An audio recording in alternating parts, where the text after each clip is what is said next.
بله تماشاوانین هیجا روشا کل ترکیه رودایی رقم این تویتین کو صلاح الدین دمیرتاش گریدایی بویرا مرسین دایی ام دل گل افق آراس شروکاری سیاسی اکادمیسیان قصه بکن جه استانبول میوانی من افق آراس کو لترکیه ده قادا سیاستی ده ناوکی دیاره هر وها گریدایی پرسا کرجی به حلوستا خواه حلوستا که ارینی نشاندایه و لگل رایا گشتیا کرجی وکی کسایتیه کو پیوندیاوی باش لگل پروسیا دموکراسی و چارەسەرییا پرسا کرجی لترکیه تیناز کرنه لترکیه دبان رو جنداوی ده پشتی کو بویرا مرسین رودایی تماشاوانه نیجا پلیسek hat kuştun, polisek hat birindar kirin, her wiha welatiyek hate birindar kirin, du gerî layên PKK êgo jin ev çalakî li dar xistî, her du jî di vê êrişê de bi birîndarbûna xwe ve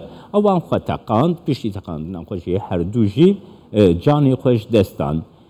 Bi bûyerê bi xwe ve serokê berê HDP Selahattin Demirtaş bu yer bi awayekî tund şermezar kir, ev yek li dijî proseya demokrasiyê binav kir, her wiha serokê HDP Mithat Sancar jî bu yer bi tundî şermezar kir, ev yek wekî komployekê hemberî proseyeka demokrasiyê li Tirkiye binav kir, piştî wê bi di rojan HPG destnîşan kir ku ew li pişt vê bûyerê ye. Mêvanê min Ufuk Aras amadeye Rêzûslav Birêz Aras destpêkê de dixwazim bizanibim Demirtaş bûyera Mersînê rex nekir, şermezar kir, PKK dûvre ev bûyer girte ser xwe. Tê helwesta Demirtaş ya şermezarkirina bûyera Mersînê çawa dinirqîne?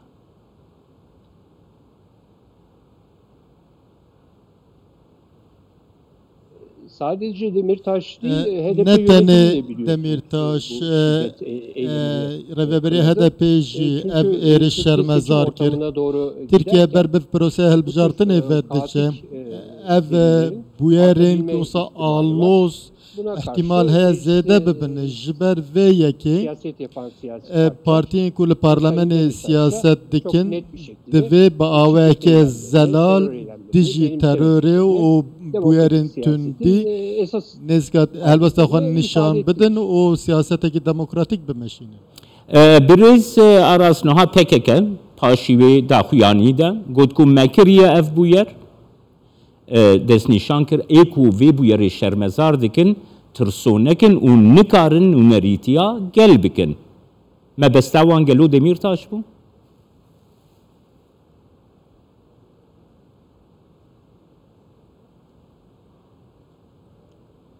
Tahmin ediyorum doğrudan isim verilmiyor ama sonuçta Demirtaş HDP yönetimi herçend nav natiye dayın jî nerina min ew ku Armanc Demirtaş û reveberiya HDP lê sedemekî vê heye di helbijartinên Hezîranê de piştre heta helbijartinên mijarê 2015 bûyerekî bûye hawayê çêbû û ev çarenivîsa helbijartinê guhertî bû.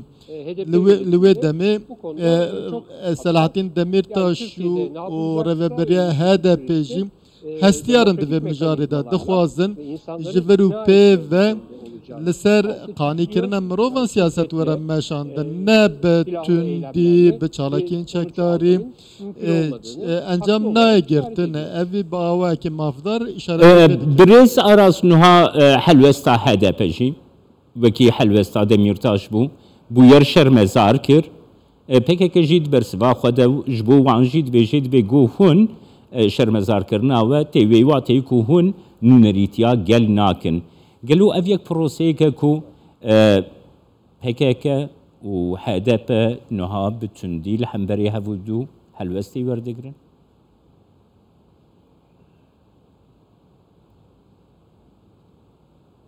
Bu bir yol ayrımı tabii. Ev edi revan cuda dibe ve biryar were dayın. Gavên ku hûn davêjin di siyasetê de we mezin dike yan biçûk dikin. Li Tirkiye bûyerên tundî siyasetê tengav dikin, teng dikin. Piştî derbeya serbazî dibe em warê siyasetê fireh bikin û çareseriya pirsa Kurd bînin rojava parlamentoya Tirkiye. Ji xwe proseya çareserî jî bi vê sedemê girîng bû lê ji ber vê hata qutkirin. Birêz raz dixwazim ji te bipirsim dîtina te. Yani çalakiyên wisa.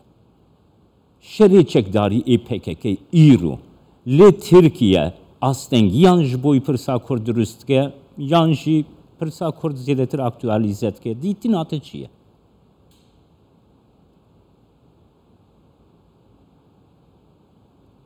Tabii ki yaratıyor çünkü elbet tengezariyan dürüst dike ev tenê bi diyalogu danûsandinin û ser bingeha demokrasî were çareser kirin.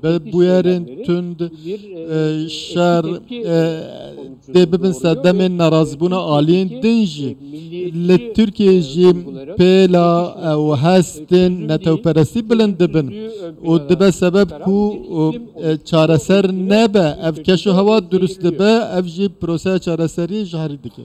Siyaseta Tirkiye îro birêz aras atmosfera wê guncaye ku pirsa Kurd bi proseyekî demokratîk bikeve riya çareserî.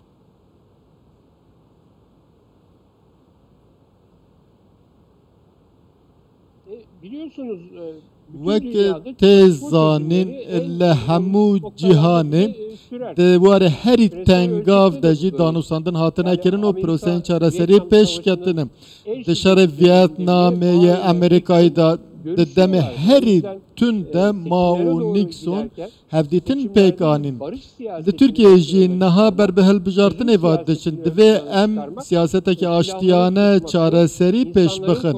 Divê çek bêdeng bibin, mirov biaxivin. Divê em proseyekî wisa derxin pêş. Ji xwe HDP platformu ked û azadiyê pêşxist ve platformekî nû çêkirin.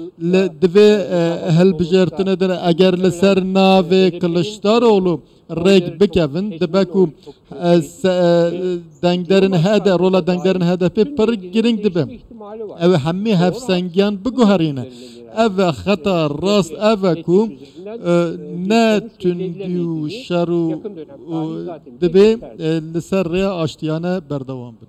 Siyaseta Tirkiye ya îro bi destûreke nû birêz aras dikarî bifikre ku nasnameya Kurd qebûl bike û mafê perwerdeyî ya ziman bû Kurdan bû zarokên Kurdan bênasîn.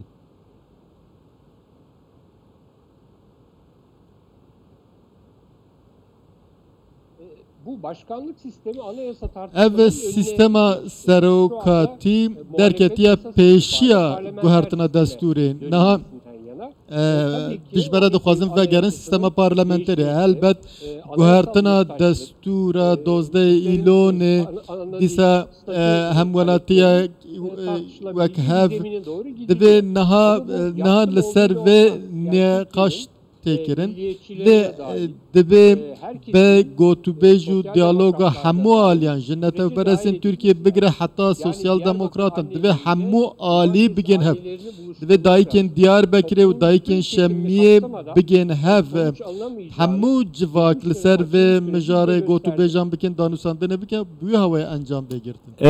Kekû fukaras ma dume em dibine 2023 100 sal Lozan diqedê Tirkiye gelo pêwistiya wê di vê 100 salê de bi destûrekî demokratîk, modern, rastiya Tirkiye got digirê nav xwe nîne tu çawa fikir dikî?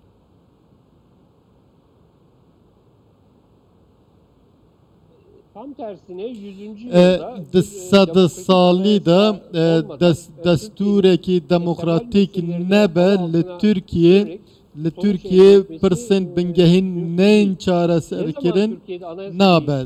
Li dema tê xwestin destûr were guhartin her tim narazî bûn çê bûne.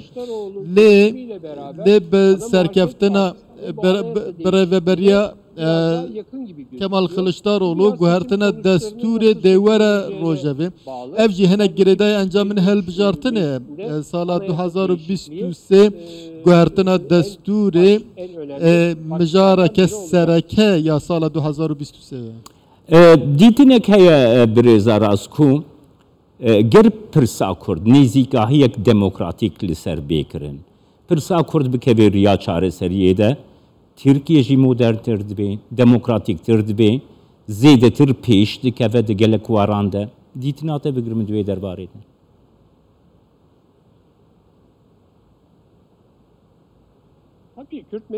Elbet pirsa Kurd pirsgirêkekî sereke diwarê pêwendiyên navdewletî de jî diwarê Sûriye û Iraqê de jî bingeha nakokiyan ev e. Dema destûreke demokratîk li ser pirsa Kurd jî were çêkirin gav tê naavêtin. Heta li ser vê gav neavêtin li Türkiye kes nikare henese were bigire. Her kesek divê bi baweriya ola xwe bi azadiya xwe netewiyê xwe bawekî azad bije. Heta ew neyê çêkirin ew bendav nayê derbas kirin. Li ser tundiyê jî çareserî nabe. Welatî bi rêya tundiyê nanêrin. Tenê bi siyaseta tundiyê jî ya desthilatê jî tu encam nayê girtin. Divê hemû partiyên siyasî di dema nû de karê xwe baş bikin. Nabe her du aliyan jî tu bêjî tu mavdarî lazim e rêyek were dîtin. Birêza rast dîtinek heye dîse dibêje ger nêzîkahiyek demokratîk girêdayî pirsa Kurd bêkirin. Çareseriyek demokratîk li Tirkiye bo pirsa Kurd bê dîtin. Peywendiyên Herêma Kurdistanê û Tirkiye jî dikarin bikin astekî gelek bilindtir û baştir. Dîtina te bigir.